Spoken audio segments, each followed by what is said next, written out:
नमस्कार मेरे प्यारे भाइयों और दोस्तों। मैं गजेंद्र कुमार त्रिपाठी एक बार फिर से आप सभी का अपने YouTube channel green village academy में बहुत बहुत स्वागत करता हूं। आज मैं आप सबके लिए इतिहास का बहुत महत्वपूर्ण पाठ लेकर आया हूं, जिसका नाम है यूरोपीय कंपनियों का भारत में आगमन। ये किस क्रम में आए और कितने समय तक इन्होंने शासन किया भारत पर, उन सब की चर्चा हम आज इस वीडियो में करेंगे। सबसे पहला पॉइंट है, भारत में यूरोपीय कंपनियों का आगमन किस क्रम में हुआ। तो पुर्तगाली, डच, अंग्रेज, डेन और फ्रांसीसी। ठीक है, आगे बढ़ते हैं। सबसे पहले हम पुर्तगालियों को पढ़ेंगे। सबसे पहला पॉइंट है, उन दिनों पुर्तगाल के राजा राजकुमार हेनरी थे, जिन्होंने समुद्री यात्रियों को भारत की खोज के लिए काफ़ी प्रोत्साहन दिया। दूसरा पॉइंट है, 1487 ईस्वी में बर्थोलोमेव डायस भारत की खोज के लिए निकला, किंतु अफ्रीका से दूर दक्षिण में एक पॉइंट है, केप ऑफ गुड होप तक ही पहुंच सका।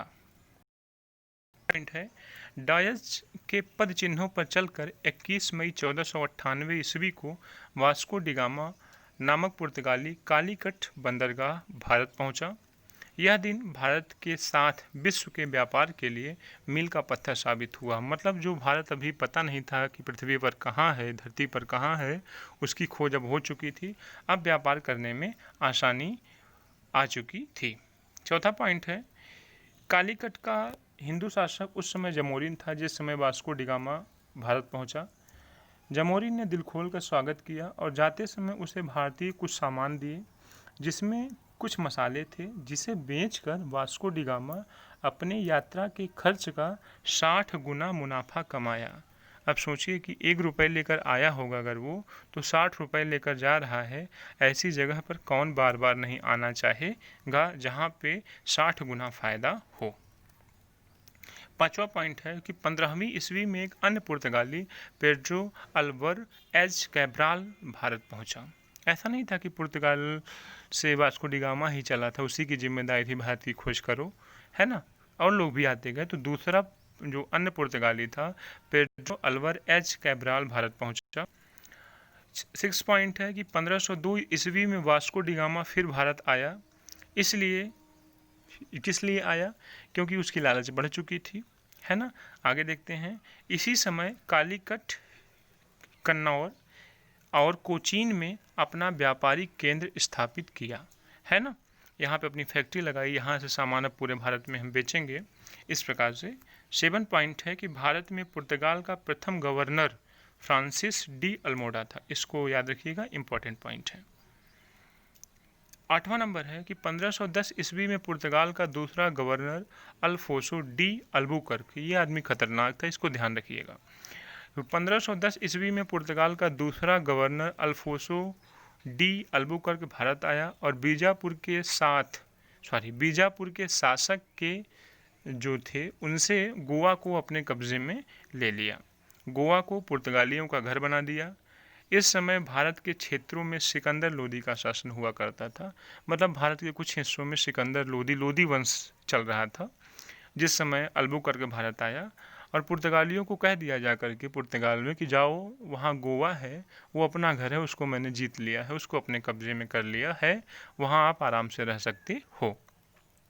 9वां नंबर है कि अल्बुकर्क ने गोवा के साथ मलक्का और सिलोन पर कब्जा किया और कालीकट में एक किले का निर्माण करवाया। ये भी पॉइंट इंपॉर्टेंट है, इसको ध्यान दीजिएगा।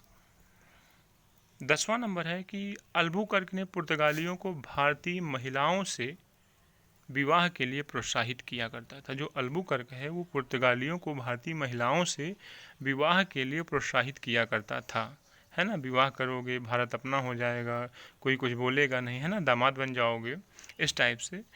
फिर देखिए नेक्स्ट, 1515 ईस्वी में जब इसकी डेथ हुई, तब तक भारत में सबसे मजबूत समुद्री सेना या नौसेना अगर किसी की थी तो वो पुर्तगाली थे।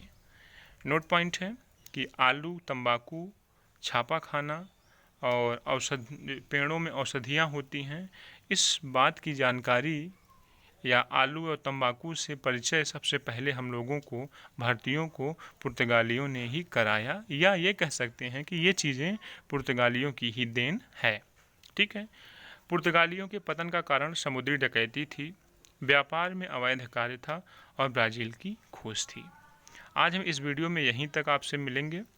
नेक्स्ट क्लास में हम आपके लिए डच, अंग्रेज़, डेन और फ्रांसीसी की चर्चा करेंगे। हमारे वीडियो को देख लीजिए, अच्छा लगे तो चैनल सब्सक्राइब कर लीजिए और अपने दोस्तों को शेयर कर लीजिए।